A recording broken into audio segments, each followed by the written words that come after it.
And so, as an emergency medicine nurse, have you experienced any symptoms of burnout? So I recently have. I had been part of a study from a local hospital in the area. The study was all about burnout and recognizing that. And for me, I just took all of this information and just kind of filed it in my brain to have, I loved what I was doing. I didn't think that would ever happen to me just because I was so happy with where I was in my career. And so I didn't start to experience burnout until kind of COVID came about, more so back in August to about October of 2020. I had been working overtime shifts throughout my nursing career. I had started as a staff nurse and worked my way up through charge nurse and leadership roles. And so that kind of stress, that's completely different from a staff nursing level. Granted, as a leader, we would still help quite frequently at the bedside, but there were other roles and responsibilities that we had to uphold. So doing overtime contracts was, the money is extremely enticing.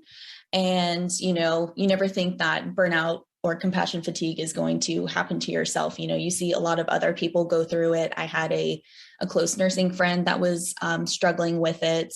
She ended up leaving the emergency department altogether because she was just so burnt out and so over everything. So helping her through that process really opened my eyes. For me, I was like, I'm a strong nurse. I can do this. I can do an overtime contract. It'll be fine. This won't happen to me. And by the third week of this 4-week overtime contract, I had it. For me, I'm a very positive, energetic person, and it takes a whole lot for me to really get annoyed, aggravated. I was waking up for work. I was negative all the time. I was already anticipating that every single day that I was coming to work was going to be absolutely terrible. I was going to have to pick up the pieces for so many different things. And I didn't feel like I was acting myself. I was very short-fused, short-tempered, not only at work, which people may or may not have noticed, but also at my home level too.